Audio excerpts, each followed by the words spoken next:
Hold on, might have been me. You're all right, dude. Don't worry about it. Don't worry about it. All right, ladies and gentlemen, it is time. We have the format and the opportunity to discuss some breaking news here on Source Material. And granted, I don't do that a whole lot, but there are some times where something hits the comic book world, and I feel that we've got to talk about it. And here's the thing. November 7th hit. I believe it was November 7th, right? Election day. Is that correct? I want to say it was. Yeah, November 7th. All right, November 7th hits. Okay. And I'm perusing through my social medias, as I usually do. And I see there's a local DC writer here in my town. Well, I say in the mid-Ohio Valley. Okay, he's right across the river, and he is the first one to break this news. Everybody's on the edge. What's this news going to be? Don't worry, listeners, we're going to get to it. And it says on there, I had to look. I think his quote was something like, "I had to look twice because I thought this was an April Fool's joke," and yeah, this was something where you're like, oh, bull crap. And then you check it again. And you're like, okay. Now, this is one of those things where you're like, okay, I kind of verified it, but now I need to go to a different source because I almost don't want to trust this. I don't know if this news is right. And you go to a different source and you sure enough, you verify what this crazy earth-shattering news is. And like I said, here on Source Material, I can remember when we talked about the whole Secret Wars pizza discussion. How many years ago was that? Like 2 or 3 years ago when Secret Wars hit. And we had to discuss it. It was. Well, so I read the news and I'm like, okay, well, that's pretty crazy. I sit back, I work for a little while, and then a good buddy of the show, his name's Josh Calandris, and he's on here with us tonight. How you doing, Josh? Doing well. Doing well. He sends me a message. I believe it was via Twitter. He's like, I can't even remember what you said. I know it probably had an expletive. It had an expletive, I'm sure. Holy shit. And I was like, wow, yeah, this is pretty crazy. I can't remember who I originally saw it from, but it was somebody that had retweeted DC's announcement. Mm-hmm. So I was like, well, I mean, if it's coming from DC, it doesn't sound like something they'd want to joke around about. Yeah, exactly. And then I think an hour or so had passed, and another friend of the show and current guest tonight, Benjamin J. Cologne, sent me a message and said, "Are you doing a show about this news?" And I said, I think there might be some interest in it. I think we might. How you doing tonight, Benjamin J. Cologne, by the way? Doing good. I got a 3-day weekend ahead of me, so jam. That's right. That is right. So, okay. And then Ronnie Adams, I got to bring you on here. How you doing, Ronnie? I'm good, man. How are you? You've got an opinion on this. I got lots of opinions. All right. So let's talk. Let me read the tweet. Let me read this brand spanking, this crazy news here. All right. This is the tweet from DC. And it's specifically, I'm quoting it right here from Twitter. "We are beyond thrilled to welcome Brian Michael Bendis exclusively to the DC family with a multi-year, multifaceted deal. He's one of the premier writers in the industry, having created so many unforgettable stories wherever he's been, and we can't wait to see what he has planned for the DC universe. We are so excited to start working with Brian Michael Bendis." All right. Now,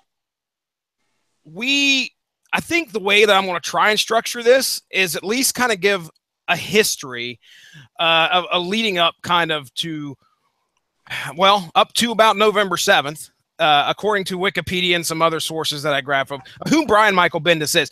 You may be sitting there going, well, who is this guy? I've never heard of him. Well, that's fine. Maybe you don't. Living under a rock? Maybe you don't read comics. Maybe you shouldn't listen to this show. Loser. But no, this is a prolific writer, and it has pretty much been exclusively Marvel. Okay, if you pick up a Brian Michael Bendis authored book in the last 17 years, 16, 17 years, it's most likely going to have Marvel on the cover as well. So now there are some independent books that he's had his hand in. I do want to say that we have a list, and Benjamin J. Cologne has got a list of everything that he's worked on since is it from the beginning or just from Marvel, did you say, Benjamin? The list I have is stuff that he worked on at Marvel. That would include Powers, because technically Powers was something that he started at Image but brought to Marvel after Joe Quesada basically created like a separate creator-owned subdivision almost specifically so that Bendis could bring Powers from Image to Marvel. Aside from that, this is all like Marvel stuff that he's done. This is not I don't think this is a complete and comprehensive list. This is everything that I could find on short notice, but it's a pretty long list regardless. It's not in any particular order, but okay.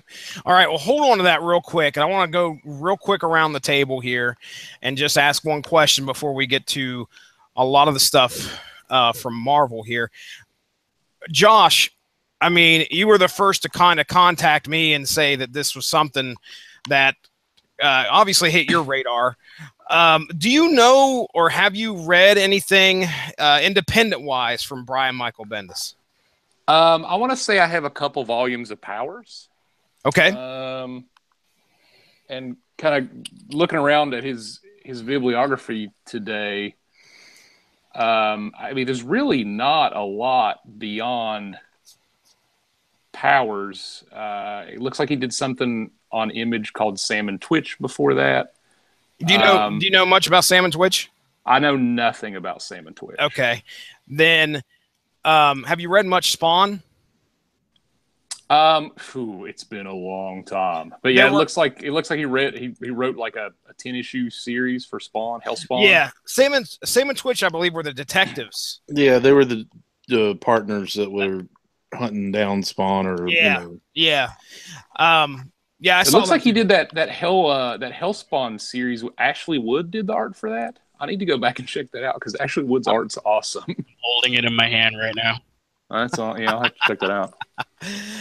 So you think it was Powers that you might have seen? How about you, Ronnie? Did you pick up any Brian Michael Bendis before he became huge when he hit Marvel? Yeah, he started picking up. Mostly, I've just read him in Marvel. Okay. But I started noticing him while in Marvel. While he was at Marvel. But I know he wrote Scarlet. Is that what it's called? Yeah. Yeah, he wrote that, and I tried to read that, but I didn't get to it, which is sad to say. I think that was a creator-owned title. I know he wrote Sam and Twitch, but mostly I stuck with read a little bit of Powers, but I stuck with mostly the Marvel series. Okay. All right, Benjamin J. Cologne. How about you, man? Did he pop up at all before he went into Marvel for you? He did actually. Because I was a big Spawn fan, in the 90s and around 2000. That's actually my first exposure to Brian Michael Bendis was Hellspawn, which was looking back, like he kind of did his best with it, but I don't think it was really like at the time in his wheelhouse. Like he was a crime writer, and like his bread and butter back in the days was true crime stories and sort of noir stuff. And he actually got better at doing horror, and ironically enough, he got better at doing horror in Ultimate Spider-Man, which I'll probably get into later. But Hellspawn was kind of, you know, early on, and the art was great, but it didn't really, you know, I don't think it did kind of everything that he wanted it to do. But that was kind of where he first got on Marvel's radar, was through Hellspawn and then through Sam and Twitch. Sam and Twitch was the first book that he collaborated with Alex Maleev, who he worked with on throughout Daredevil. Oh, yeah. Yeah. That was one of the things I picked out through the wiki history, was where, you know, he began work with Caliber Comics, made a lot of you know, a lot of associates and colleagues doing that, including one Mike Oming, which we just, I think, spoke about here when we talked about Thor Ragnarok earlier this week. But then he gets picked up by Image Comics, and then Todd McFarlane sees some of the work that he's done and says, hey, why don't you do Sam and Twitch? And that's in 1990. That was 96, 97. In 98, that's when Powers comes into play. And then it's not too long after that he gets noticed, and Marvel brings him into the fold. All right. Now, easy question here. I'll throw this at Josh as a softball. All right. We'll see. He goes to Marvel. What is the one title that you read, or at least noticed Brian Michael Bendis on first? Ultimate Spider-Man. Yeah, I kind of figured. Ronnie, are you the same way? Yeah. Okay. And Benjamin? Well, go ahead, Ronnie. That's when I knew his name, but I started really noticing him with Ultimate Spider-Man, and then I just started picking up everything he was a part of, or trying to. But yeah, Ultimate Spider-Man. Benjamin, same thing, or anything different there when he hits Marvel? Short answer is hell yes. If you want the long, let me know when you want the long answer. Well, I was, again, going through the wiki, and they said that this was, Quesada brings him in, okay? And, I mean, they gave him the reins to a property and said, hey, we're starting everything from scratch with Spider-Man. Do you want it? And, I mean, who wouldn't want the opportunity to write that book? They kind of did him like they did Favreau. Okay, explain. Favreau, they handed Jon Favreau the very first Marvel Universe movie that said, "Don't screw this up."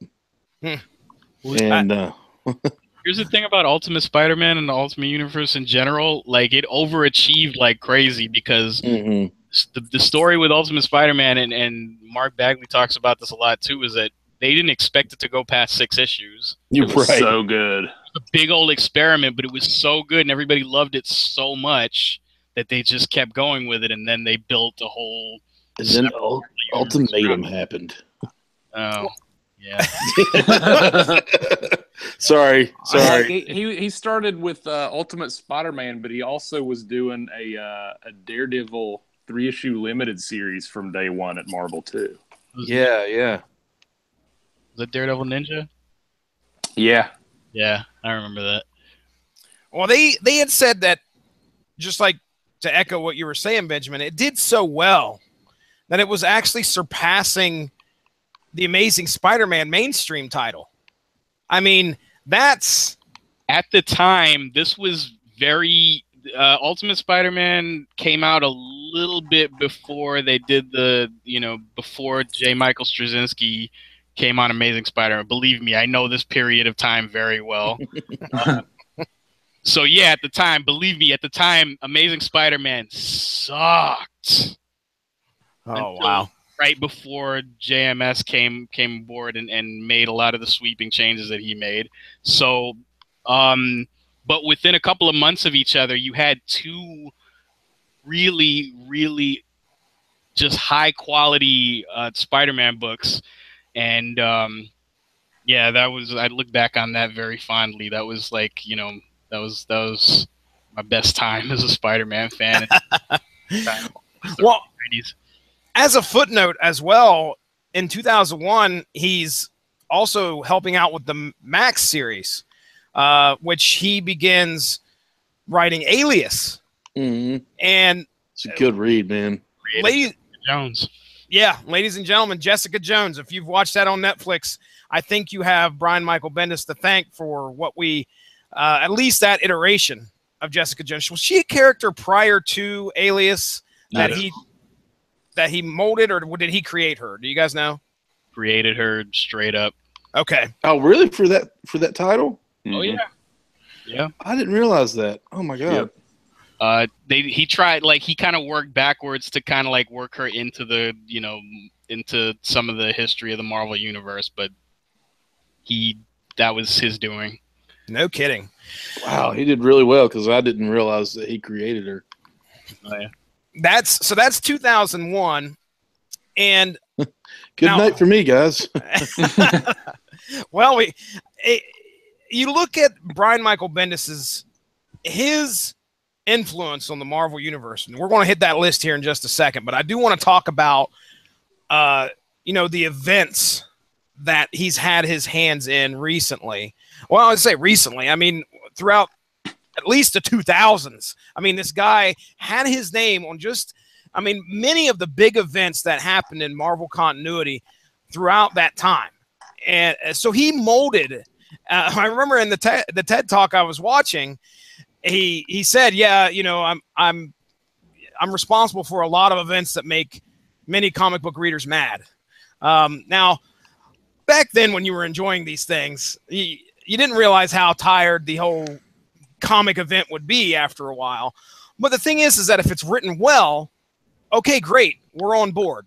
Right. So House of M, we read that. Yeah, in my opinion, a lot of the reason that I got back into comics and stuck with it, because I think the first comic that I started regularly buying again was Ultimate Spider-Man, and the first one that I bought was August 2001, and that's kind of whenever I started. I just moved to Huntington. I just started going to college, and I had exposure to an actual comic shop down the road, and so that was possible, and that's kind of when that worked out for me. And then the Marvel events of the 2000s were happening, and I don't know a lot that I didn't like, to be completely honest with you.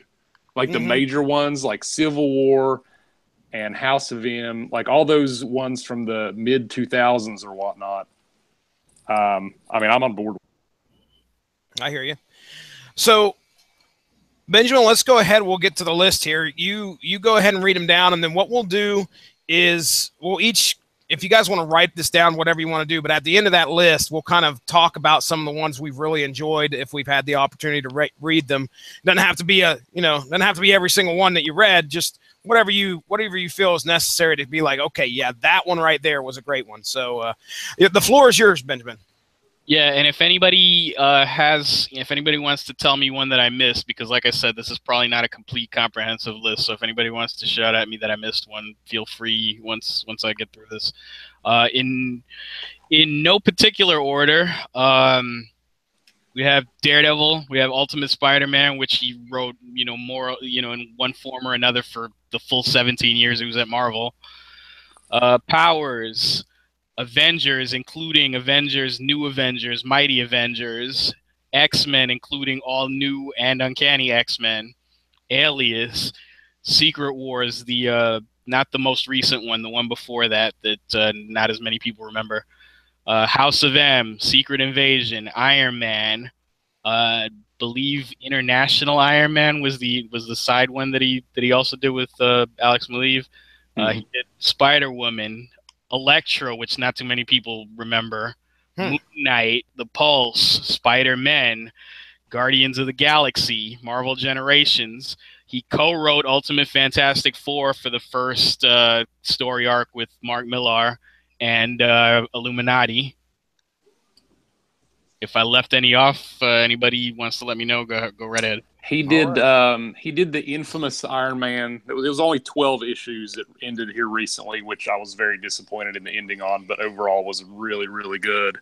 He did the Old Man Logan series from that bullshit War Zones they did on Battle World. Wars, yeah, Battle World. He did the Age of Ultron series event in 2012. He wrote 3 or 4 of the Avengers versus X-Men individual issues from that. He did the I don't know if this was the entire run and they canceled it or if this was just the front end of it, but whenever they started Moon Knight back up again in 2012, him and Alex Maleev did that for the first 12 issues. Yeah, I mean it's a little bit of everything, and like there was only a few issues of like different Spider-Woman books, but he brought her like huge to the forefront in Secret Invasion, I think it was. Oh, I remember that twist. Well, yeah, Bendis was the big reason that Spider-Woman came back from the 80s because like that specific version of Spider-Woman came up in the 80s and just kind of drifted on into history and never really did anything again. And then she ended up, he brought her back in some Avengers book or whatever. That's kind of she's been a relatively main player since. Sorry. No, that's fine.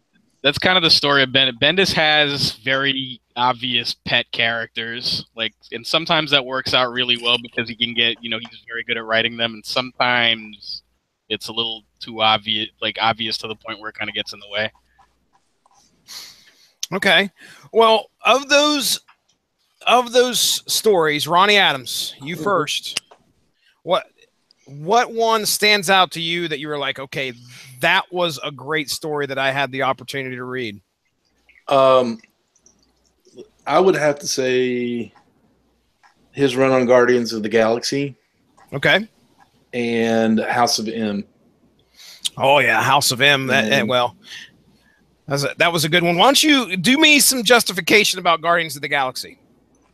It was such a fun book when he had it because these characters have a life of their own. It doesn't matter who it is. They have a not life of their own, a different feel to them when Bendis is writing them. There's a little more life to them for me, and I dare say there's a lot more humor. That sarcastic wit that he brings to it. That's why he works so well with anything Spider-Man, because he's got that wit, Yeah, he mastered the Parker wit for sure. Oh yeah. So I'm struggling right now to remember the storyline's name for Guardians, but it started at, I think, number 1 and went pretty far. Wrote it whenever it revamped. Yeah. So it was like Star-Lord. It was 1 through 27 of that first one that he did, and then the next volume he wrote 1 through 19 with a couple different one-shot type things in the middle. So he basically wrote almost. He wrote 45-ish. Yeah. He took it. Did he take over prior to the movie? Yes. Okay. So. All right. So the one that we read, me, you, and Mark discussed was not Bendis. It was not Bendis. Okay. Yeah. All right. So, and the iteration of that team, is it the same iteration of what we're used to, or was there people on there that know? Most people who haven't seen the movie would have no idea. For the most part, it's what we're used to. Okay. Cool. Any other ones on there you'd like to kind of point out? Me? Yeah. Well, one more. You get one more. You can't pick all the favorites. Miles Morales. Okay. All right. So you're going with Ultimate Spider-Man, but shortly, or a specific period of yes, Ultimate Spider-Man. Okay. All right. Well, we're going to move on because I'm not going to let you take that one. All right. All right. I was just going to say, wow, I like Miles Morales, but okay. Well, you hold on to that. Okay. Because I might have something that I want to bring up in regards to that as well. Fine. All right. All right, Benjamin. How about you, man? Share and you. No, I'm shutting you down. Benjamin, how about you? What's your? You see that list there, man? What do you think? For me, it was of course it was Ultimate Spider-Man but also Daredevil, because I have the entire run that Bendis did on Daredevil. Ultimate Spider-Man, I could go on and on and on about everything that I love about Ultimate Spider-Man. And I consider Bendis to be such an underrated Spider-Man writer because he almost exclusively wrote Ultimate Spider-Man, and people tend to kind of marginalize that, but they shouldn't, because for a very long time, for a long period of time, it was either equally as good as the mainstream Amazing Spider-Man title, or in some cases much, much better. And in some cases, it was the flagship Spider-Man book, and it was the most consistently good one. Like at one point, Bendis and Bagley were kicking out like 16 issues a year for a couple of years. Like they were really churning those out. They were so because Bagley in the first place, like in his prime, like, you know, in the early 90s when he was on Amazing Spider-Man, he was doing bi-weekly. He was drawing books bi-weekly. Like he's always been super fast. And Bendis has always been super fast, so you get them together, and yeah, they'll give you 16 books a year. So it was just, you know, I would just devour, like, you know, every issue. And I think I have similar to that. I have like from issue 6 to like 114 straight across, and I've read most of the other ones, and then yeah, along comes Miles Morales, which I also have things to say, many things to say. I don't know if I say it later or should I say it now? Well, you hold on to that, okay? Because we're going to have a Miles Morales discussion then. All right.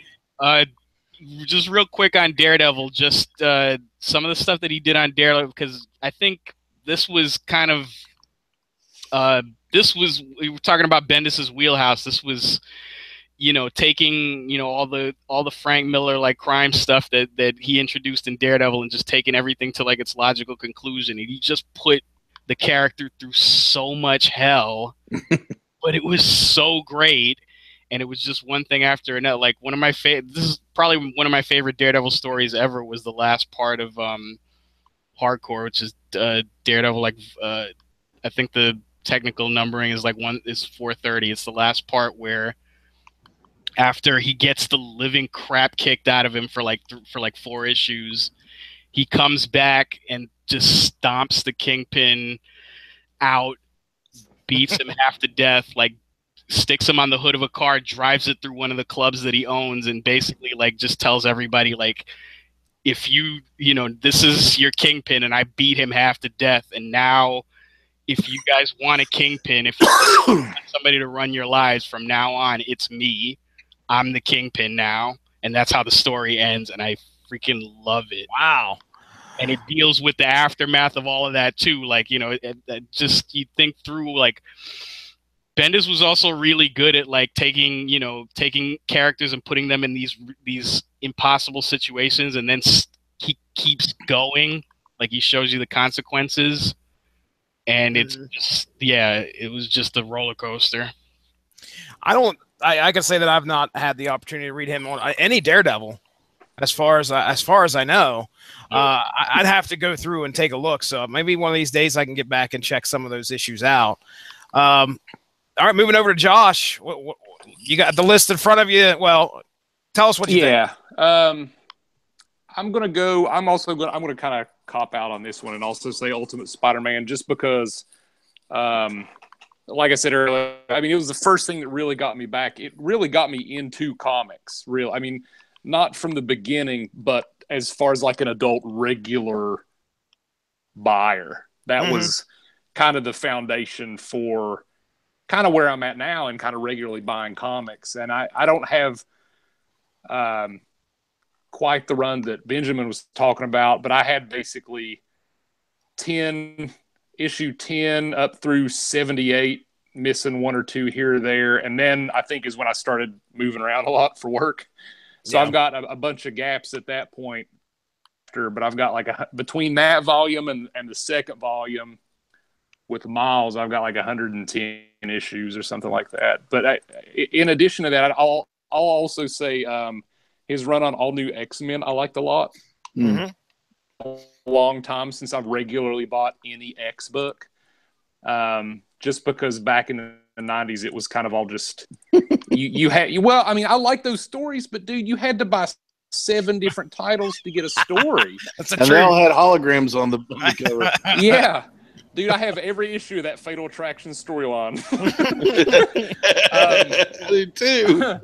Yeah, but I mean, it kind of brought it back for me. I was like, well, Bendis is writing it, so I'll try this for a while. And I have like 50 issues of it, and it was really, that was the storyline where they brought the original X-Men into the present rather.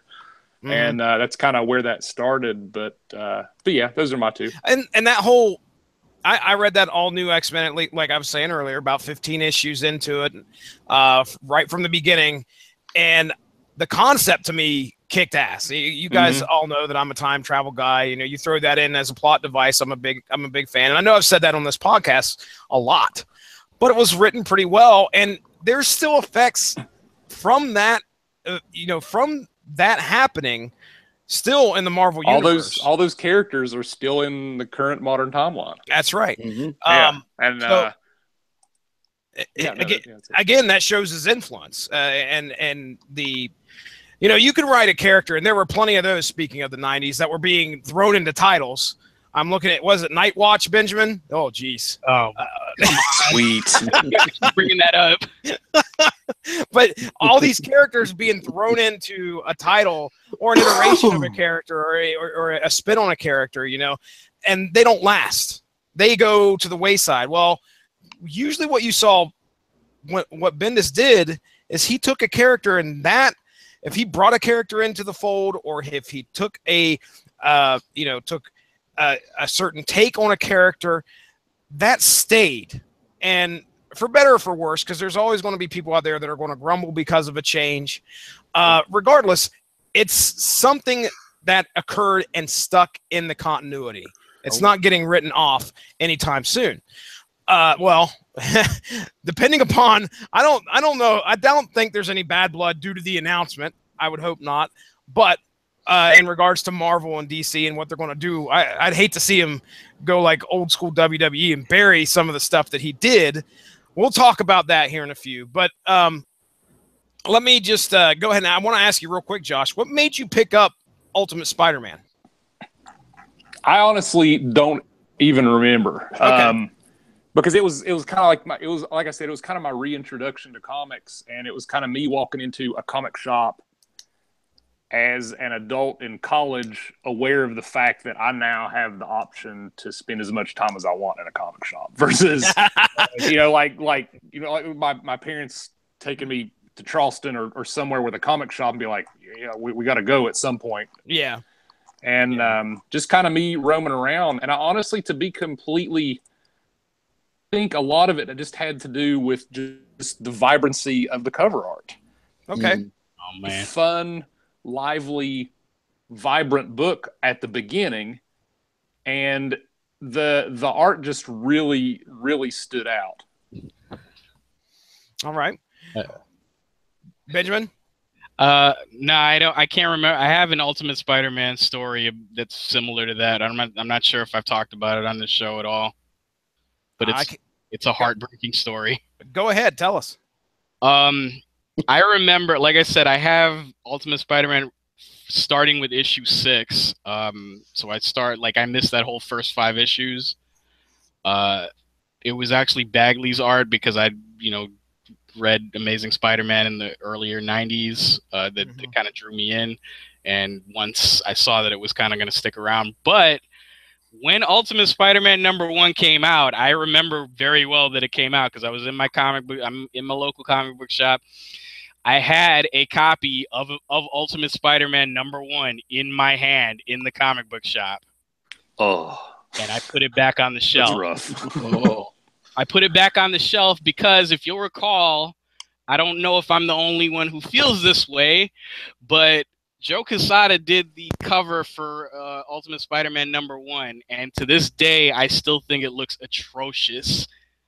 I think it looks terrible. I don't know if I've seen the Quesada art one.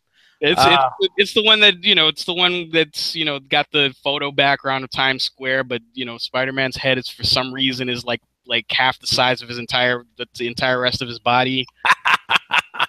So Yeah, I what remember I'm that. saying- Oh, wasn't what I'm number saying 2 kind of the same way? is, Like it was yeah, a but I photo of like a car or something. the first few, like the first 5 or 6 issues were like photo backgrounds. That's not the problem that I had with it.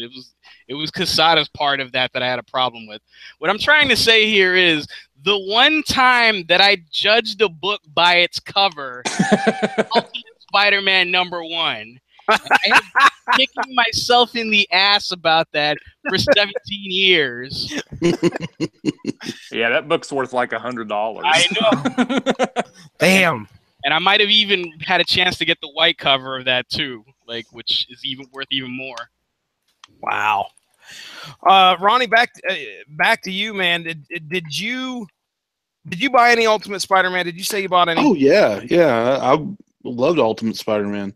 Was it after you found out it was Bendis was on it, or was it just something you did on a lark to pick it up?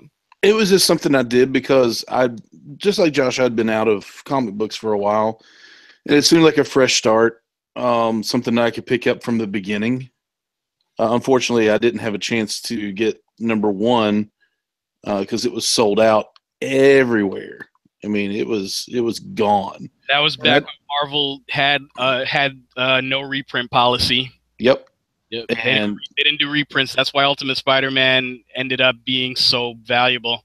Mm-hmm. And so I jumped on board a little late with that, but not late enough to not enjoy it.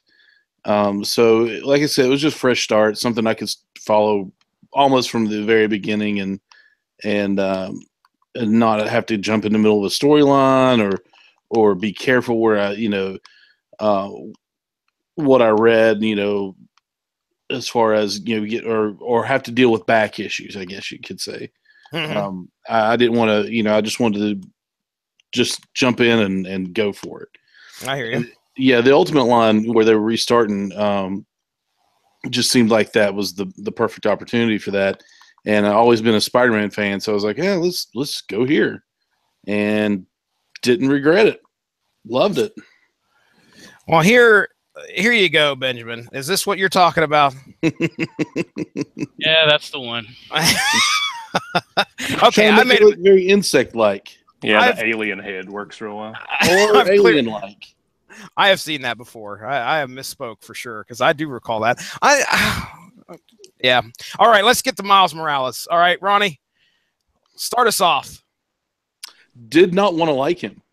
Oh, Did not. Saw it as a cop out to because of Ultimatum and killing off Peter Parker and all this other. I was like, even though it's not like Peter Parker, it's the Ultimate version. I did not want to like him. Didn't want to start over. Had all kinds of thoughts in my head about it, that were just stupid at the time. And then started reading it and fell in love with it. Just absolutely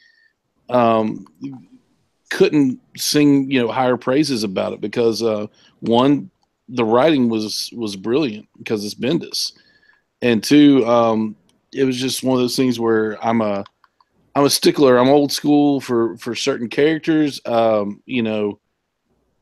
didn't want Peter Parker to be dead, but later on, with Miles, it didn't matter to me because he's a freaking good character.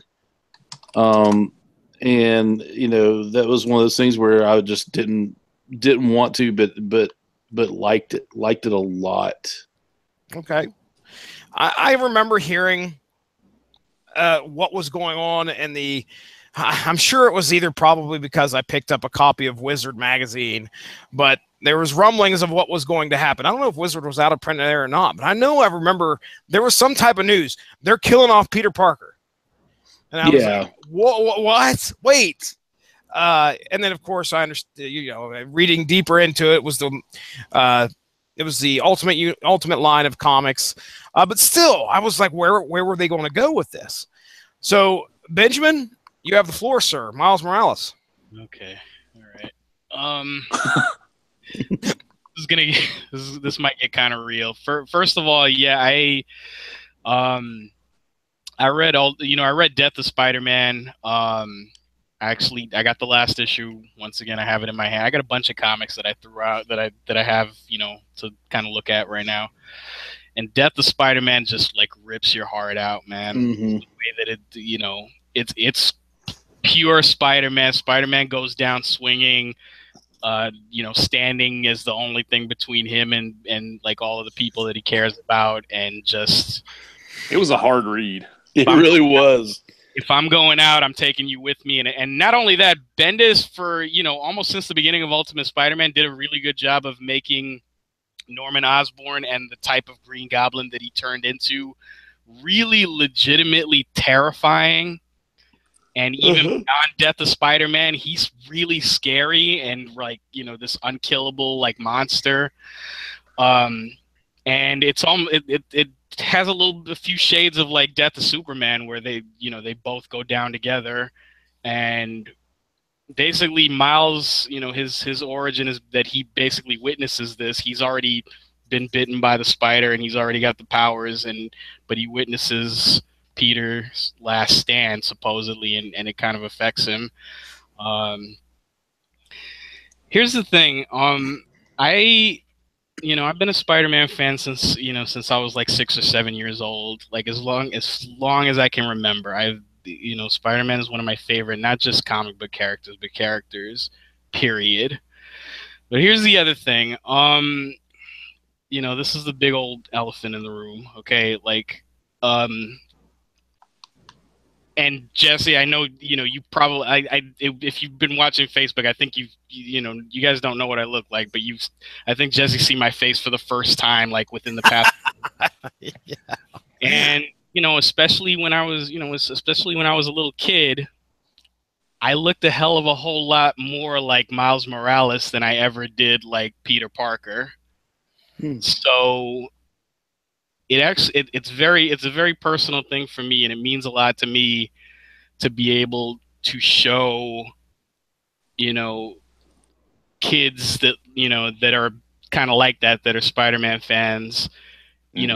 This kid that he's half Latino, and he's got the Spider-Man powers, and he stands for the same things, and he can he's somebody that that is that can be a hero too. And that means a whole lot for me to see, to go to conventions and see young kids like that look like that cosplaying as Spider-Man, as and they're growing up now, and that might be their Spider-Man. That doesn't mean that I don't that I love Peter Parker as a character any less, but it kind of matters, and it meant a great deal to me to see that. And even putting that aside, even if that wasn't the case, like like he was saying, the stories were just as good as ever. Like I said, Bendis's run on Ultimate Spider-Man, even into the Miles Morales years, were so consistently good. Like, I don't know how he did it for almost 20 years straight. It's kind of amazing. It was just one thing after another, one great story after another after another. And I'm looking at, when, spoiler, I guess, Ultimate Peter Parker actually, came back basically from the dead. And there's speculation that basically, that the experiment that created, the two Spider-Man plus the Green Goblin has made them all immortal and unkillable.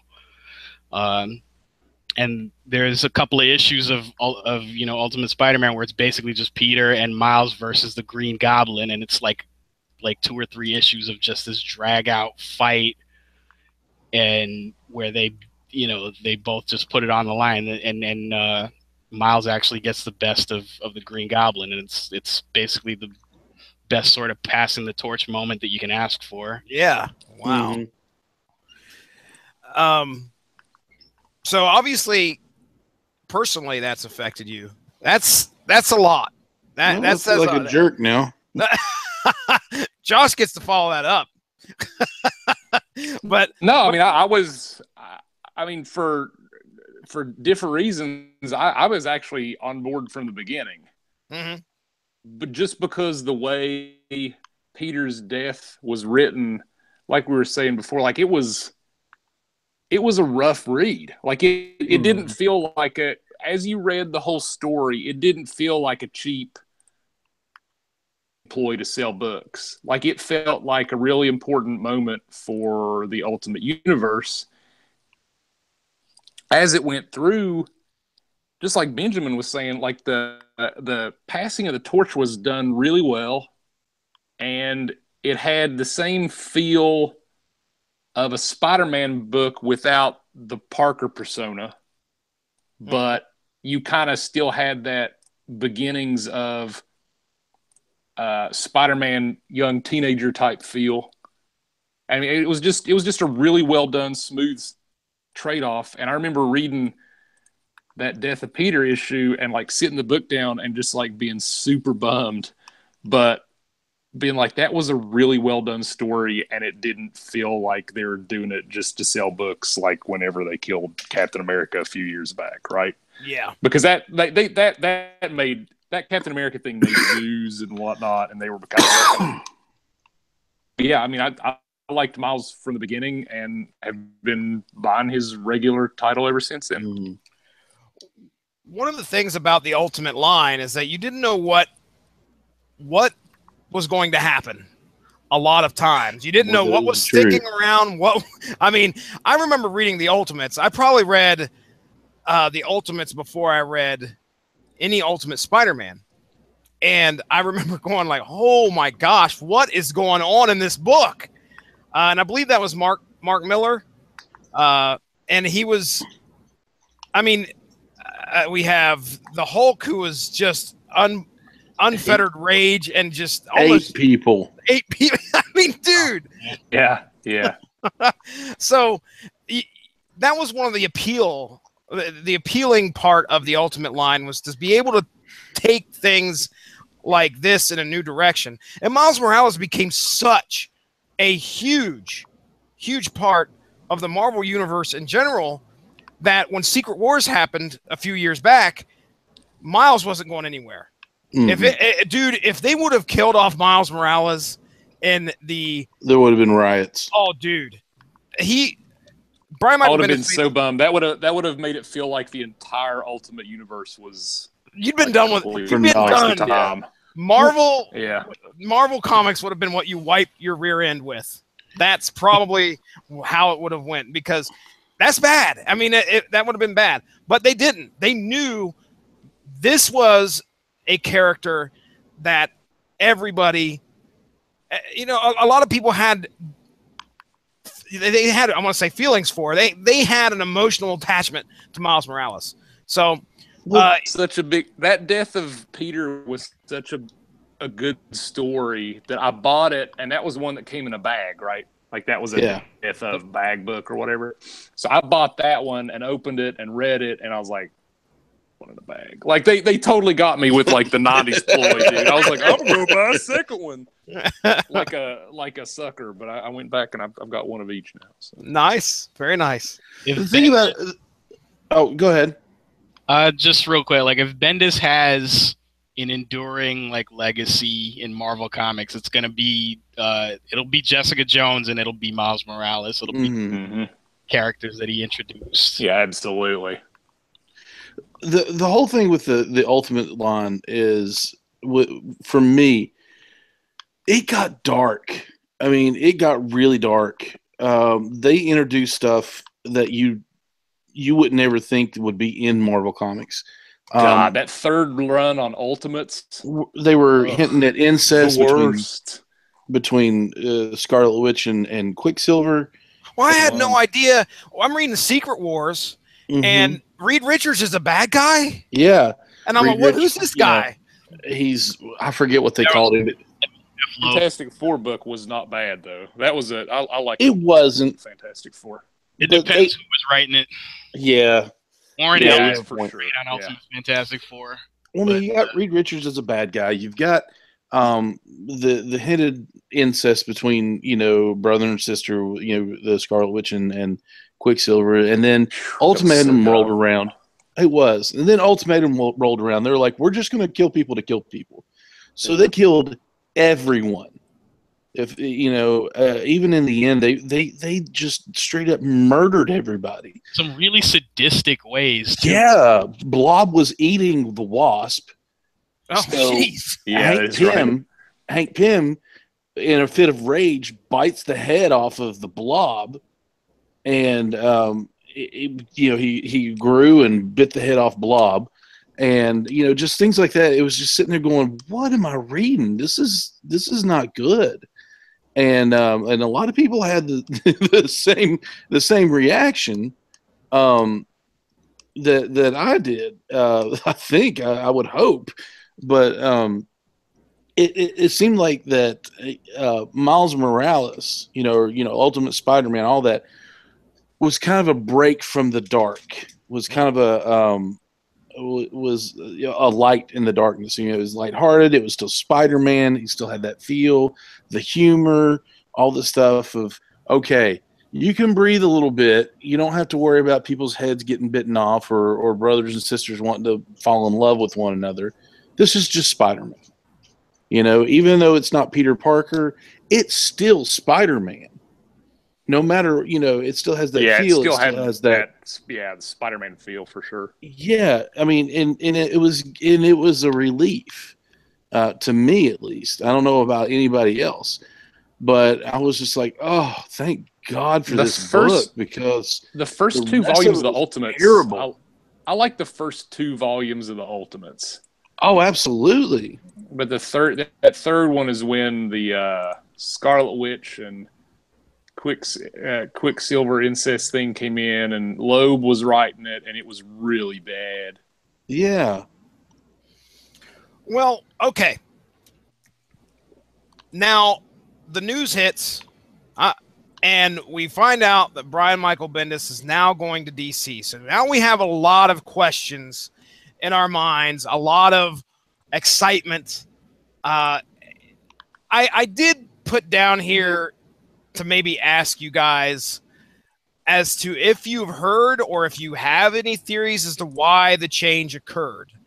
And I'll start with you, Benjamin. Did you have any inkling as to why this occurred? It seems like it felt like out of the blue to me, but maybe to you guys it may have felt differently. But Benjamin, go ahead.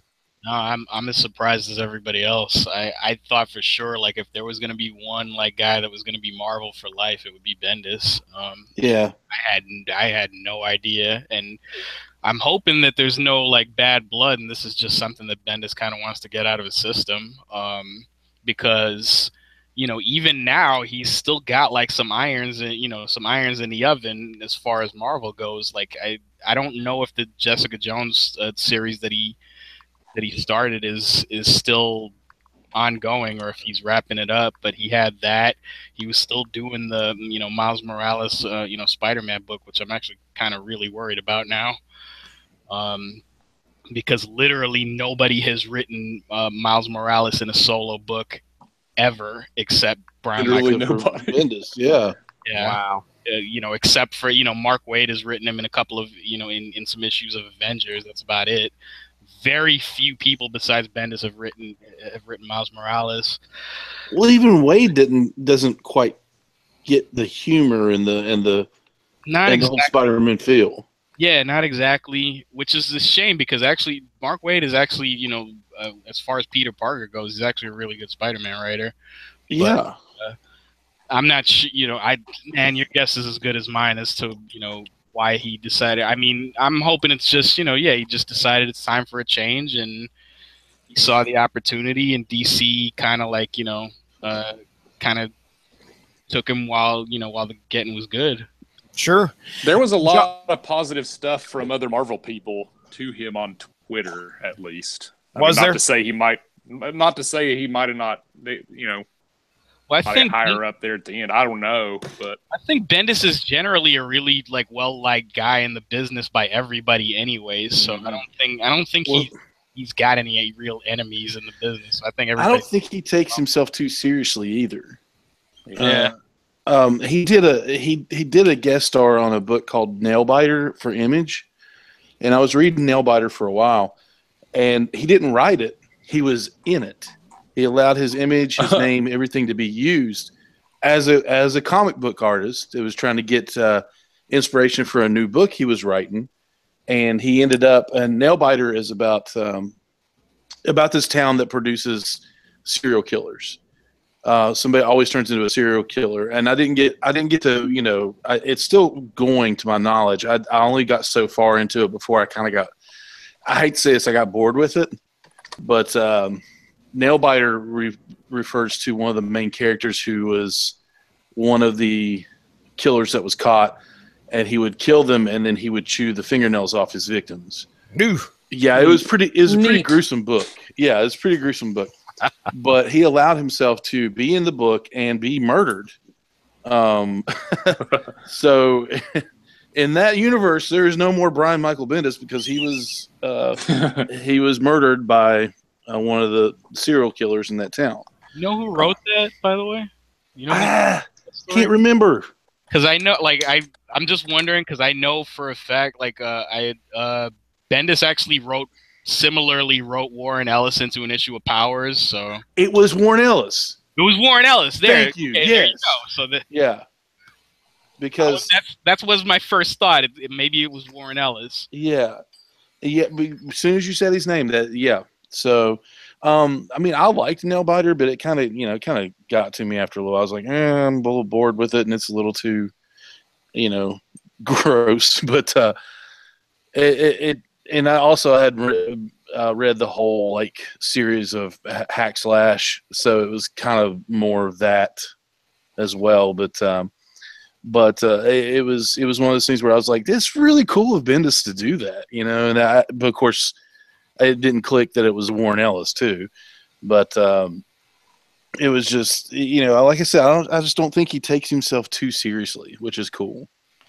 Well, do you have any theories there, Ronnie, as to why Bendis wouldn't maybe? Man, I've been looking, Googling and looking at, Marvel's Twitter and everything else, and it doesn't seem like there's any bad blood.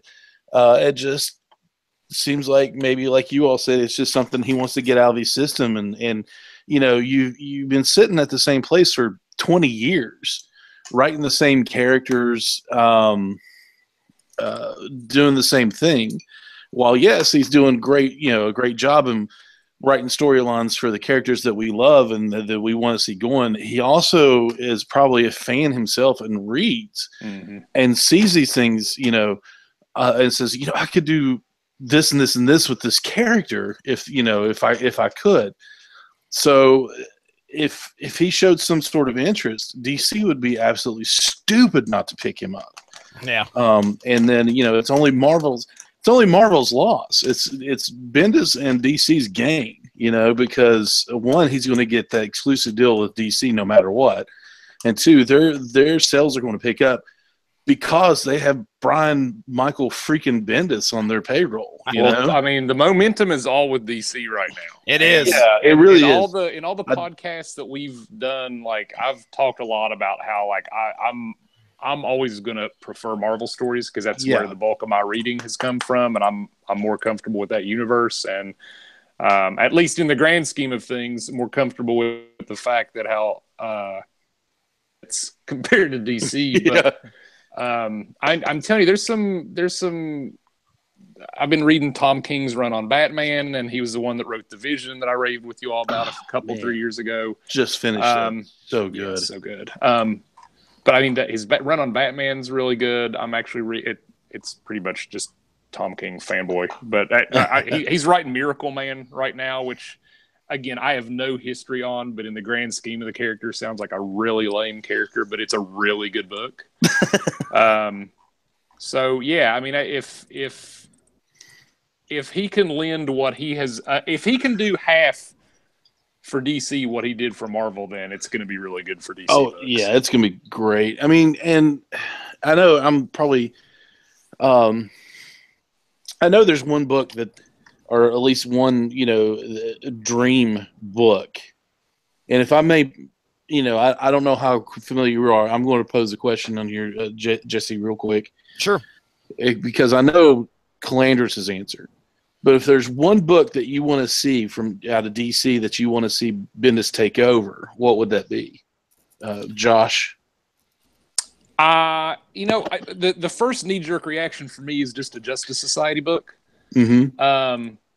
Just That's because where I I figured really you'd go. missed that 2000s run, but at the same time, I feel like Bendis' strength kind of lies in an individual character's voice. Like Okay. I like some of his team books. I like that run on All New X-Men, but I don't know. I'd have to kind of. Oh man, if he could do Green Lantern, that would be really good too. I just now popped into my head, and like I got like the school, like the kid in Christmas morning. I was like, oh, You giggled a little. I'm not gonna lie. oh. Well, there was one lady that I was watching today who said that they need to keep him away from the Trinity. They need to keep him away from Batman. They need to keep him away from Superman. They need to keep him away from Wonder Woman. Well, I don't know about that. I mean, if I'm DC, that's the last thing on my mind. I mean, right? Well, what about you, Benjamin? What book would you like to see him take over? I honestly, I've wanted Brian Michael Bendis on a Batman book for years anyway. Like not just the Batman book, but I'm talking about like Detective Comics. Like that's his. That's his. that would work really That would well. work. Talking about like art, like gritty detective Batman. Like push that noir detective stuff. Yeah, just push that to his absolute limit. Get somebody. My dream, team on that would be Bendis with Sean Murphy drawing. Sean Murphy on art, who's doing a Batman White Knight right now, who is like one of my favorite artists working in comics right now, who can just do no wrong. But it's actually funny because Bendis has kind of always preferred. I think or at least at a certain point in his career, always preferred like lower key, like second tier characters that nobody else really cares about. That's kind of why he ended up with Daredevil, because it was a street level character that was kind of maligned until like Joe Quesada and Jimmy Palmiotti brought him back up with Marvel Knights. I actually sat in on a panel that he gave at a convention a couple of years ago, and he joked, like, they always ask him, like, because he's a Marvel lifer, or so everybody thought. And they joked with him. They said, like, if you were to go to DC, this was a hypothetical thing at the time. If you were ever to go to DC, what book would you want to do? And a lot of people felt the same way I did. They were like, you got to do Batman. And he would joke. He's like, everybody wants me to go, do Batman at DC, but more likely I'd, end up on something like Plastic Man. Yeah, absolutely. Yeah, he I think he would have some strength in like that Detective Comics format, but he would also pick out some character that has been hidden away for 15 or 20 years and would make them front and center for DC for a year and a half or something, and it would be awesome. The last good bring back the Spectre. The last good Plastic Man thing I ever read was the Furnace storyline in JLA with Martian Manhunter. Martian Manhunter, they couldn't beat him, so they needed somebody that had pure chaos in their mind, and that was Plastic Man. And then it was actually Batman's idea, so it was like, huh. That's pretty cool. Story? How old is that story? It was probably early 2000s. I swear I may have read that. It was when he was, I can't remember the name of the character, but he was in love with this demon, and she got him over his fear of fire. Yes. And they realized that he needs that safeguard in his mind, otherwise he's going to be completely evil and completely unstoppable. Oh, I think I swear I remember that. Benjamin, were you going to say something? Just, realistically, like we can all say, speculate on like what we would like to see Bendis doing. I think realistically, in order for Bendis to have been like lured away to DC at all, I got to imagine they made him an offer he couldn't refuse, like one way or another. He may have agreed to like do a big name book immediately in order to maybe do some kind of dream project for them of some kind down the line. So I'm thinking like first and foremost, immediately, if he doesn't end up doing Batman, like, or a Batman title, my first thought is like you're gonna see him on Justice League. You're gonna see him on Justice League just because, you know, the movie's coming out. They may want to, you know, bump up the sales of the comic. They need a hot hand, like somebody that's going to generate buzz. I'm thinking it'll either be Justice League or Teen Titans or maybe both. Like that's my first thought, that like, you know, that's the first thing that he's going to go to. He'd be so good on Teen Titans. That's exactly my point. Yeah, it would. I know. Oh my God. Then after that, who knows? Because next year, you know, Doomsday Clock is coming, and I'm not sure what is going to come of that. But that's a big event that I'm seeing TV commercials for Doomsday Clock, and I almost never see commercials promoting comic books. Yeah. So that's going to be a big deal next year for DC, and I'm wondering if they're bringing in Bendis to, you know, to kind of help construct whatever is going to be in the aftermath. Well, Jesse? Yeah. Man, I don't know. Sorry, I just kind of took over your show. My bad. No, dude, I'm perfectly fine with that. The one thing that I would like to see Bendis on, I mean, you guys threw out some really, really great contenders. Teen Titans. And I wish I knew a lot about his strengths. I seriously watched a guy tonight. He did a 15, 20-minute video on just about the writing style and his opinion of the writing style of Brian Michael Bendis. One of the things that he mentioned in regards to his weaknesses were the fact that he does none.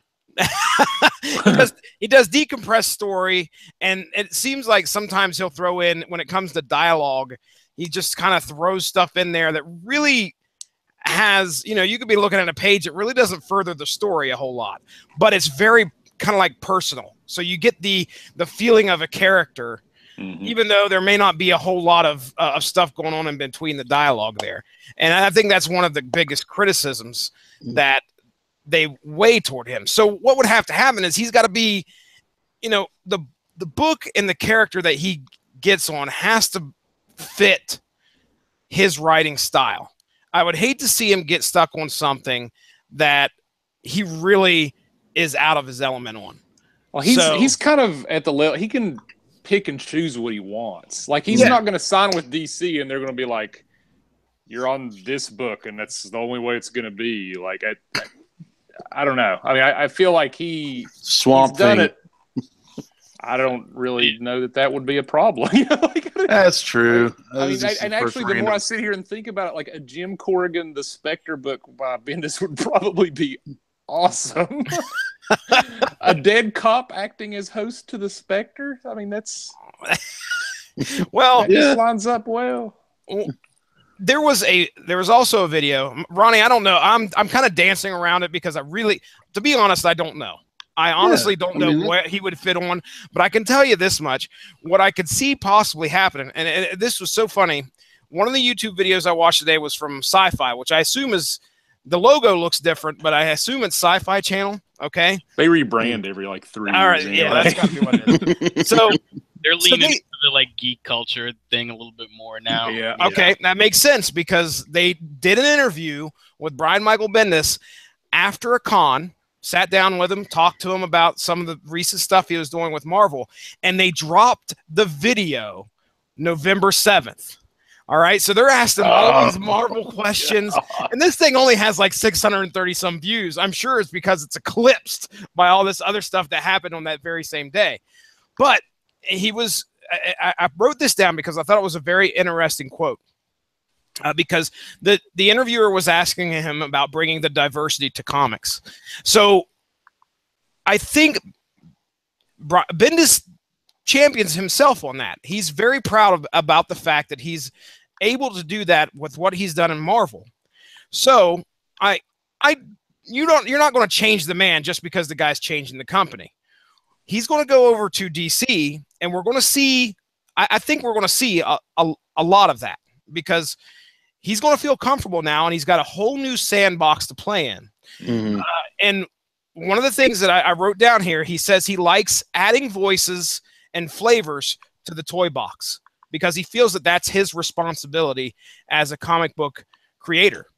So don't be surprised if what we get over in DC is, you know, more of, I don't want to say diversity, but more, you know, additional things. I can't see him taking the reins of Justice League and then just keeping it Justice League without throwing a shakeup or two in there. Well, I mean, he's been one of the primary people at that the House of Ideas table, the 5 to 10 or 15 or however many of them meet in a cabin once a year to talk about the next year's big things. Like they're not bringing him on. You wouldn't want to bring Bendis on just to write 3 books for DC and have him do 3 different books. Like he's gonna be helping lead that company. Yeah, he's right. He's I mean, one you're of the not guys. hiring Bendis to write 3 standalone books and then, you know, do events separate. He's going to be writing their big events, and he's going to be one of the however many people at the head of DC Comics decides the course of their overall feel. One of the titles that he had at Marvel was he was an architect. I don't know if you guys ever heard him called that, but yeah, he was like one of the architects of Marvel, and I assume this was when he was brought in to do the Ultimate line. Quesada coined him as one of the architects. So yeah, he had some power, and he had some great ideas, and they knew that. So the last 15 or 20 years, that anything that you read about that people at Marvel would be able to talk about and how they create their stuff, that's exactly what they do. Once every year or two, they'd get a handful of people that work for Marvel at some resort or a cabin or something, and they just sit and talk and kick around ideas. And if that's accurate and if that's true, then that just means that his ideas, everybody in the room was like, that sounds awesome. Let's have Scarlet Witch wipe away all the mutants. You know, I mean, like just that type of stuff kicked around. I mean, if that's as open and honest a process as it is, and DC adheres to anything remotely similar to that, there's going to be some solid stories coming, in my opinion. Mm-hmm. Right, you're not going to pull somebody away that has that much stroke in a company. You know, your direct opposition and sales. I think one of the things I will look forward to finding out over the years or decades or ever is I wonder how much Disney's ownership has played into this. Oh, dude. Yeah. Because we're what, 2-3 years in? Yeah. How long has it been now? Disney? Oh, no. It's been actually closer to like 7 or 8 years, I think. No kidding. Dang. I'm getting older. I think it was around 2009 that Disney bought. Yeah. No, you're right. 2009. Never mind. Wow. I thought it Well, was yesterday. I wanted to throw something else out there, and this can go into both, you know, Marvel and you know, Bendis and Pending, like going to DC. Something that he was also really good at, if I can. yeah, go ahead. Villains. Yeah. Bendis had this really good talent, and it was underrated because he didn't always draw like tremendous attention to it. Bendis was actually good. Like, you know, like I said, he likes second tier characters. He likes second string characters.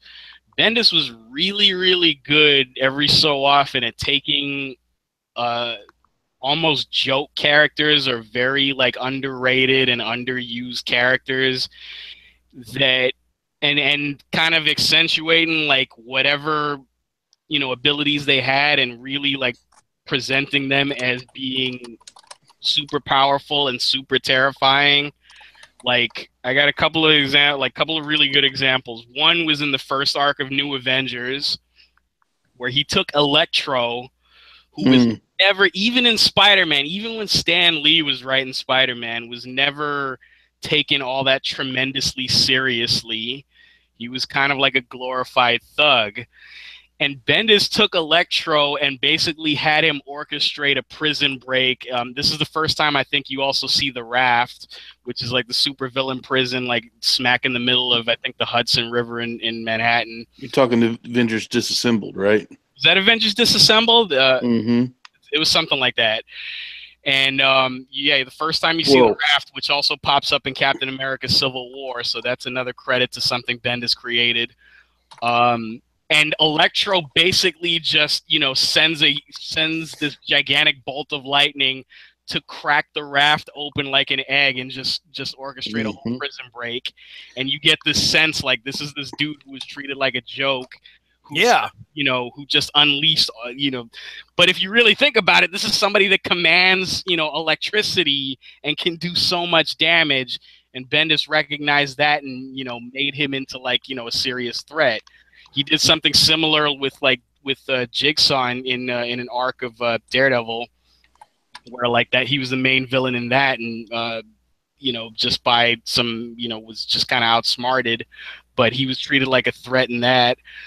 The one that like, you know, actually made it mainstream was Kilgrave. Purple. Yeah. Oh, yes. Yeah. Kilgrave first appeared in 1964. He was an OG Daredevil villain. I mean, he was literally called the Purple Man. Literally called the Purple Man. Dude walked around with purple skin and a purple suit. But he took that and brought it into Alias and made him an antagonist for Jessica Jones. And you really, really caused you to think about, well, this guy has the power with you, where by his voice and by this, you know, this virus or these pheromones that he carries, or whatever you want to call it, whatever explanation you want to give, but he can make people do whatever he wants. And in the comic, you know, that's brought to like its logical conclusion of, you know, that's incredibly scary, where you know, you have no control over yourself. And, you know, anybody that's seen Jessica Jones on Netflix, you know, that's, you know, he's, and, you know, props to David Tennant too, but that's also brought to his logical conclusion, where it's like, you know, this is a terrifying person who, you know, who actually is very much aware of the power that he has and will use it for his own, most of the time for his own amusement, and, you know, just treat people like toys, and, you know, and have no regard for, you know, for anybody's, you know, independence or anybody's control. Like, Bendis was really good at recognizing, you know, things like that should be taken seriously that maybe hadn't been before. I'm going through my head and like thinking of DC villains that could either use a good resurrection or a nice shot in the arm for some potency. I mean, dude, that's going to be fun to watch. Without a doubt, it's understandable as to why this move is so, you know, I understand why it grabs the attention that it does from comic readers and, you know, pop culture even. Because of the effect that his creations and his influences had on comics, that Brian Michael Bendis has had on just anything that was Marvel related out there. Now we get to see it go over to DC. So, all right, now I got one more question to go, and I want to make sure you guys get everything you want to talk about in there, though, before I go to that last question. Ronnie, do you have anything else you'd like to add, discuss, throw out there? I'm not a big DC fan. Very few books in DC have really caught my attention, but as much as I hate to say it, I probably will purchase anything that he writes in DC. Okay. And they'll be the first DC books that I've really, other than He-Man versus Thundercats, that I've bought in a long time. Yep. Yeah, you see his name on a book, I mean, it's going to command attention now, especially on a DC book. So, yes, I don't blame you there. Benjamin, anything else you'd like to say before we move on to the last question? Nah, I think I've talked enough. Calandris, how about you, man? I mean, last thing I wanted to say, like I'm really bummed out for Marvel just because I'm kind of just a Marvel homer. But at the same time, I'm excited for an additional reason to want to buy DC books. I mean, they've stuck with this iteration of the universe without resetting for 2 or 3 years now, which is pretty good given how the last decade or so went. So, I mean, there's starting to be some consistency that they seem to be sticking with, and I'm probably right there with Ronnie. Like whatever book he's writing, I'm probably going to end up buying. Okay. All right. Well, then we're going to start with you, Josh, because you just kind of mentioned it here. This last question. All right. Do you think Marvel's in trouble?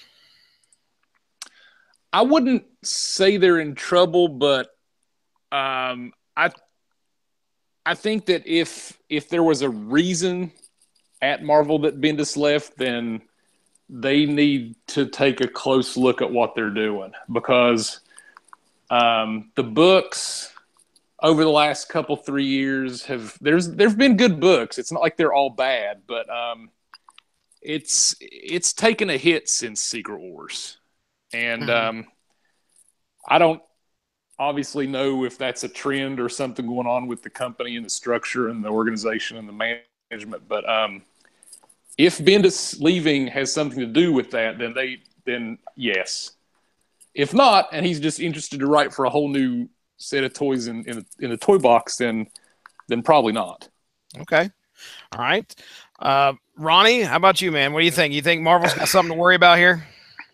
I think I'm thinking along the same lines as Josh. I don't think so. I don't think either company will ever really be quote unquote in trouble.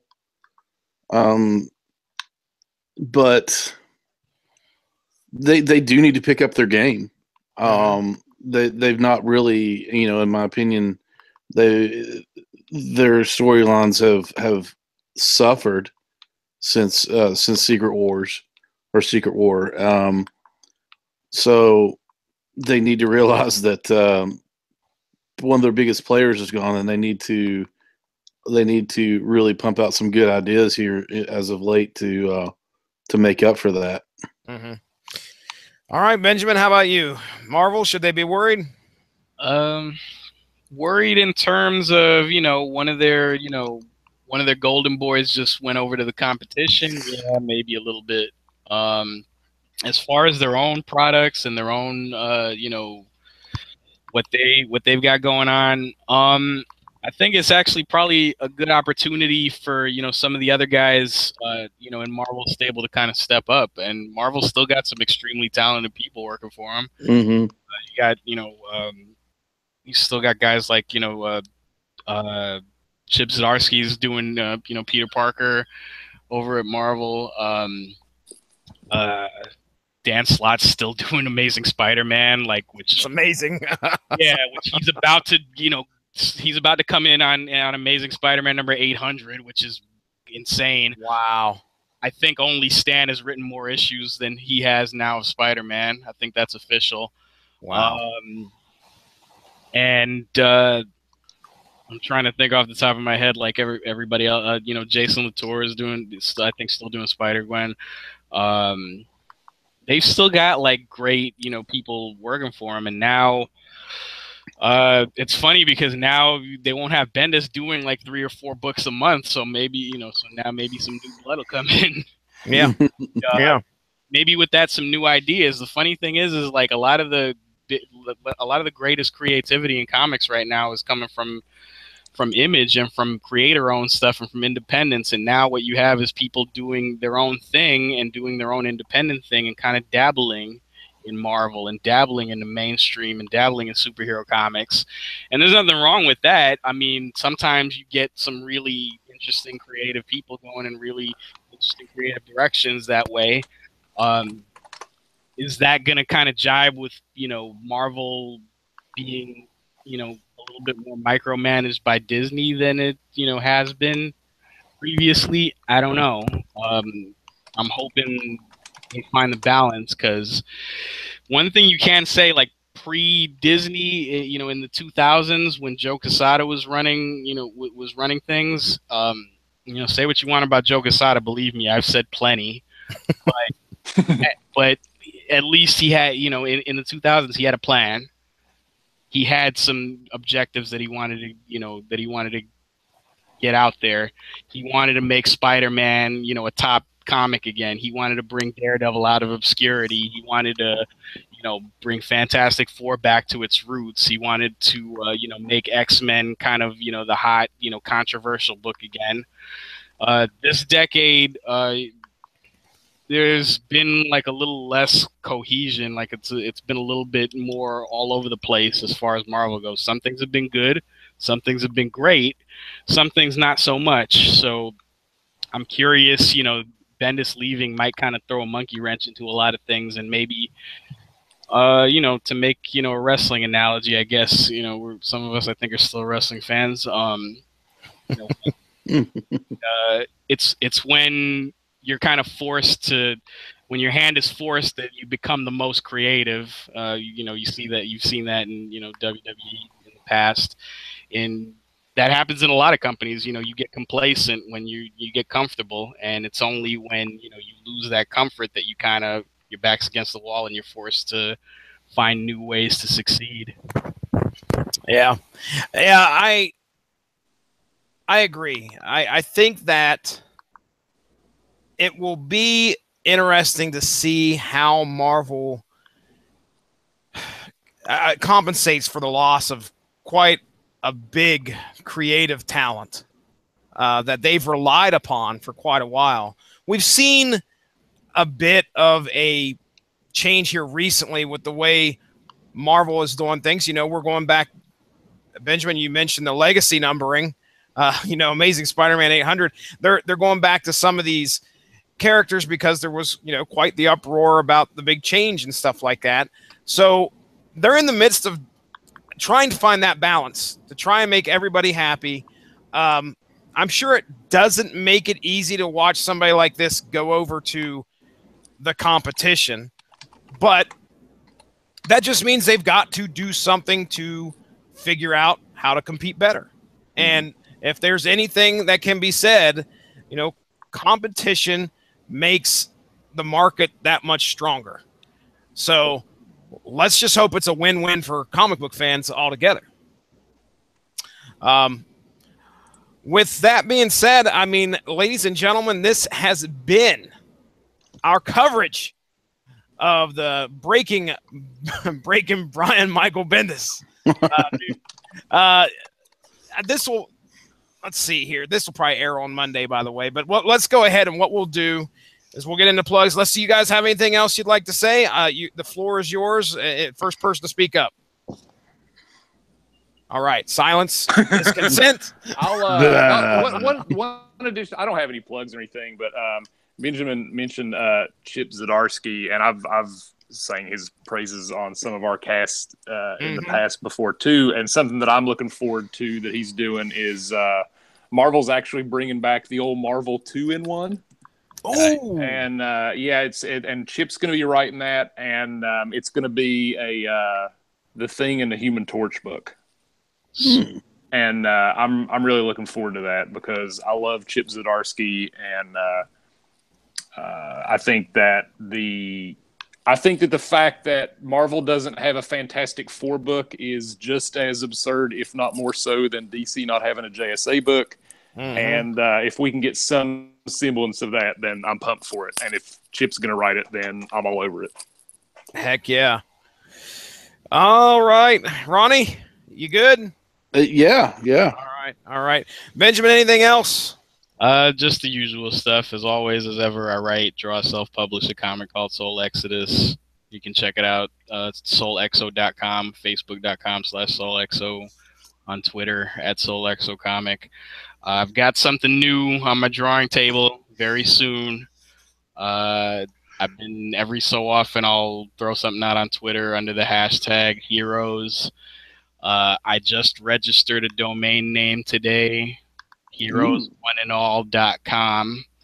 So I've got something that I'm working on. I've got a script written, and I will be hopefully producing some new art very quickly in the new year. So And now that I've said that, now I have to make it happen. So yes, it's official. Also, I mean, I want a quick plug Sketchbook Saturdays, which always keeps me entertained by one Benjamin J. Cologne. What was the last one you did? Last one was Hulk for World War Hulk, because right. it was literally like a couple hours before I went to go see Thor Ragnarok, which I loved, by the way. And it was kind of insane. I'm on my 4th sketchbook, and I hadn't done like not one Hulk sketch, so Wow. it kind of works out that way. But yeah, that's, I always joke about, well, I joke in my head, like, anytime anybody, just came out of October, and, October is usually Inktober for a lot of artists. Mm-hmm. Anytime anybody asks me, you doing anything for Inktober? I'm like, I don't need to do anything for Inktober. I've drawn something every Saturday for the past, 3 years. Well, yes, that's right. That's the truth. And I don't know if I had the opportunity to thank you or not, but again, thanks for taking my suggestion for the boys over there at Back to the Future Minute. Oh, that was a blast. That was so cool. And I also ended up doing something for, for those guys for Dueling Genre. So yeah. No kidding. That's awesome. Yeah, remember I did the, I did the trailer for Geek by Night, which while we're at it, check out, Dueling Genre Productions and Geek by Night, because those guys are great. They do a great drama. And thanks for introducing me to them. Make friends through art, as always. Absolutely. Yeah, dude, I made sure when they finished up Back to the Future Minute, I sent them an email, and I kind of slid in like, hey, by the way, I may have introduced the guy that did the trailer to you guys. But yeah, those guys are awesome. That was a fun cast. I can't wait I might check out Cornetto Minute, by the way. I haven't had a chance yet, but Dueling Genre, yeah, definitely check those guys out. Scott Corelli and Nick, and just a lot of fun. Ronnie, you got stuff going on over at Screaming Boy. I know you do. It's been resurrected. Shut up. Actually found 2 episodes that I had not released previously because of, we had some computer problems and things like that. So it just released 2 episodes that we did in the past. One was for Here in My Car Week at the Radlich Podcast Network. Yeah. Dang, that's a throwback. Iconic movie cars, and you and I were on there, and Adam. And then we did Mystery Science Theater 3000, the new season, so we took a look at that, and it was me, Adam, and Josh that were Jesse, were you in on that? I can't remember. I think I missed that one. You did miss that one, even though you are credited for being on it. I'll take it. Yes, please do. Make a cameo. I breathe at one point. So we just released those 2 episodes. I think it was Wednesday. We put those. Today's Thursday, so it was yesterday morning we put those out. As we record this.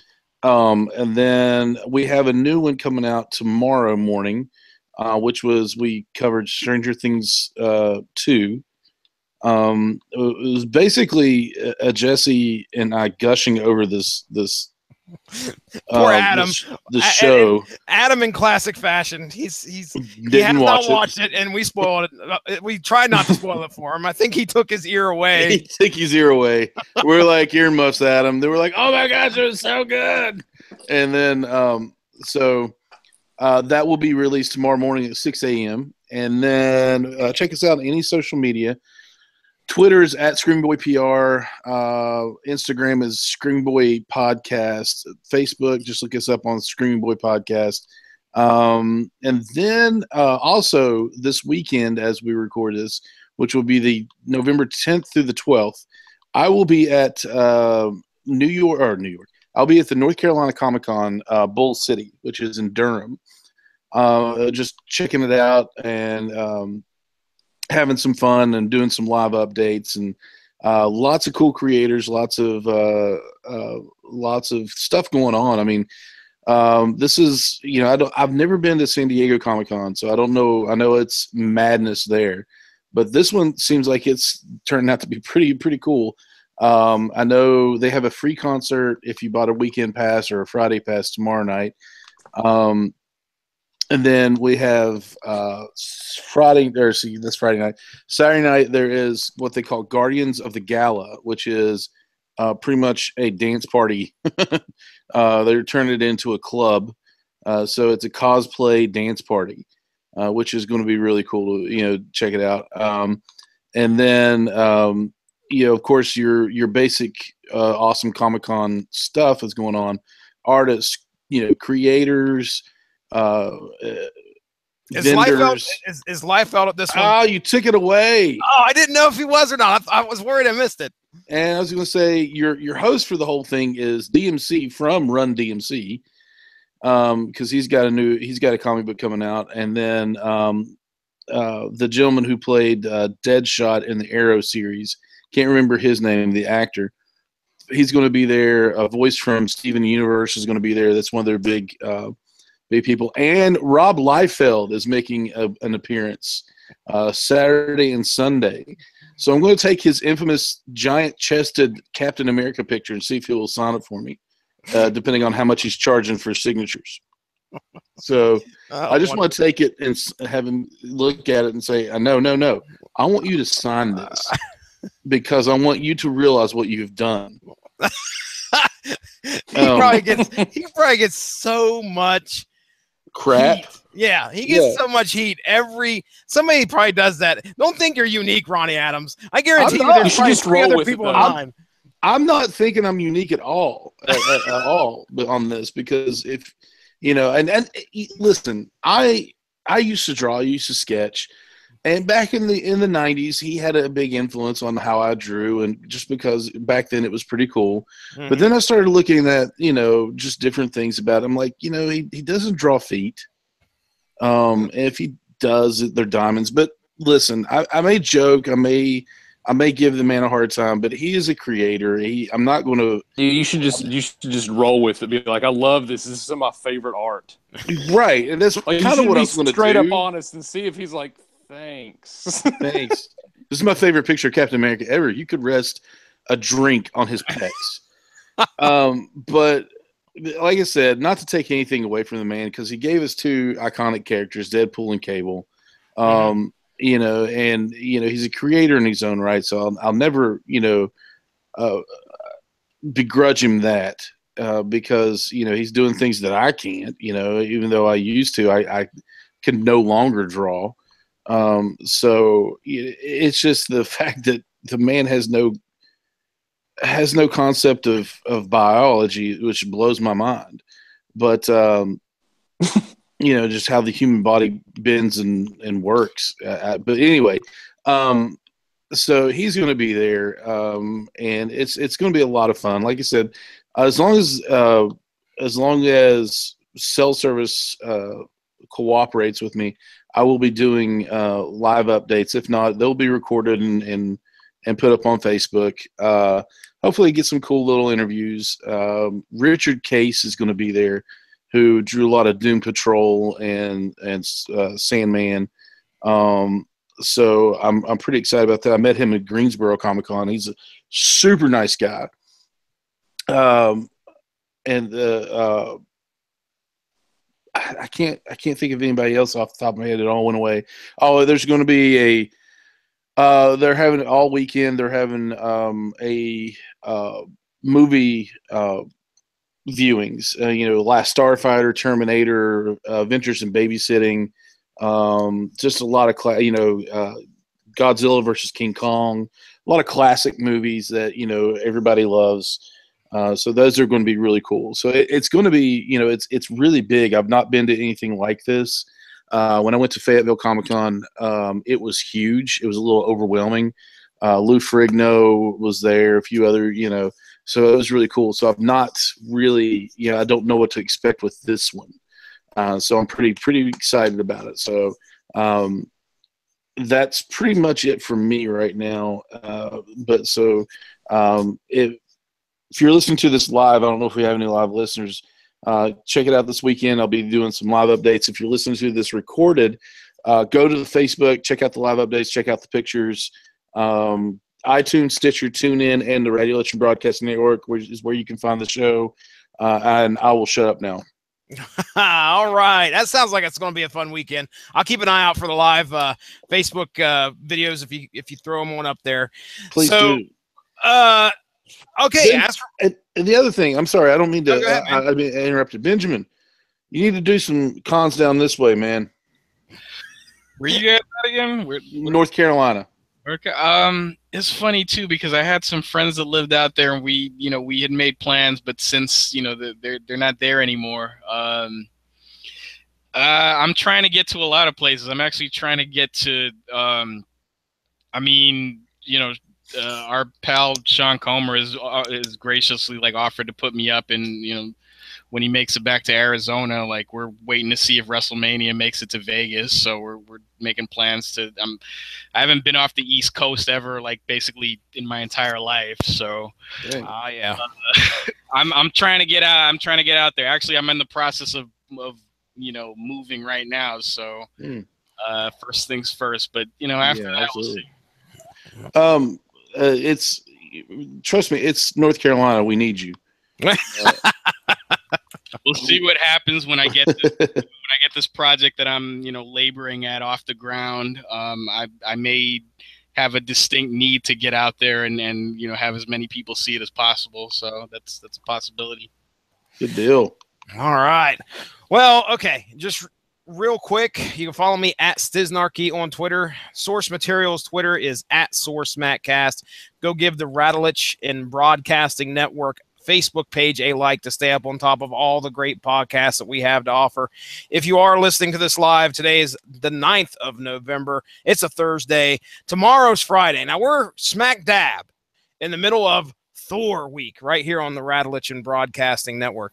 And we didn't really have a show lined up for Friday, at least not one that Mark Rattlich had scheduled a year in advance, like he always does. But what I did do was I was like, hey, we kind of have a bit of a gap. So I talked to one Robert Winfrey, and I said, sir, will you allow me to go back 3 years and grab the Thor Everyone Loves a Bad Guy episode and put that on for Friday? So tomorrow, ladies and gentlemen, you get a real treat. You get a dip into the archives worth. Mark was not part of this. It was Robert Winfrey and Pat Mullen who discussed the villainy of Thor. So yeah, there's a lot of villains that happen in the Thor magazine or the Thor comics. So check that out. That was easy, Paw Starcher.